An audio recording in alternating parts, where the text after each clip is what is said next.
विद्यालय का एक संविधान होता है। मैं आपको एक बात जानकारी देता हूं, जब भी किसी विद्यालय की मान्यता अगर लेनी होती है तो उसमें सबसे पहले सरकार एक नियम बनाती है कि भाई आप सबसे पहले अपने स्कूल का संविधान, लिखित संविधान आप लागू करें, उसको पास करवाएं, उसके बाद आपको विद्यालय की मान्यता मिलेगी। अपने विद्यालय का भी संविधान है, लिखित संविधान, जैसे अपने देश का है। तो एज ए विद्यार्थी आपको सबसे पहले ध्यान रखना है कि हमारे विद्यालय का संविधान जो है वो हमारे लिए पूजनीय है, उसको हमें दिल से मानना है। अब वो संविधान क्या है विद्यालय का? समय पे विद्यालय आना, यूनिफॉर्म पहन के विद्यालय आना, टीचर्स का कहना मानना, जो होमवर्क क्लास वर्क दिया गया है उसे समय पे पूरा करना, जो प्रोजेक्ट्स दिए गए हैं उसे समय पे पूरा करना, अनुशासित रहना, आज्ञाकारी बनना, ये सब काम आपके हैं और ये हमारे विद्यालय के संविधान में लिखित रूप से दर्ज है।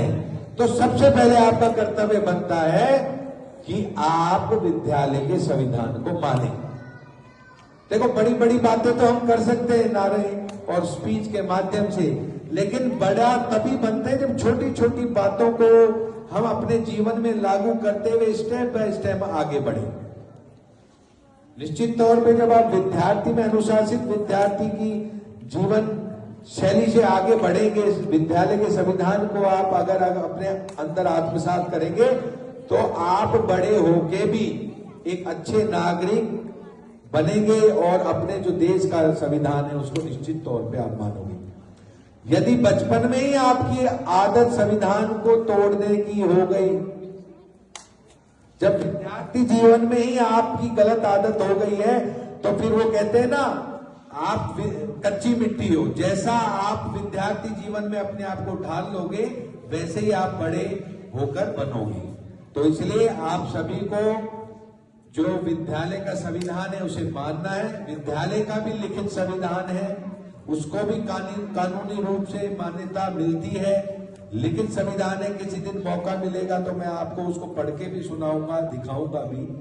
तो आप सभी को निश्चित तौर पे संविधान की सही, यदि आपको संविधान को सम्मान देना है तो विद्यार्थी जीवन में अपने टीचर्स का कहना मानना प्रारंभ कर दें। और देश को सशक्त बनाना है तो अपनी पूरी ऊर्जा पढ़ाई में लगा दें। फालतू की बात, क्योंकि ऊर्जा तो सीमित है।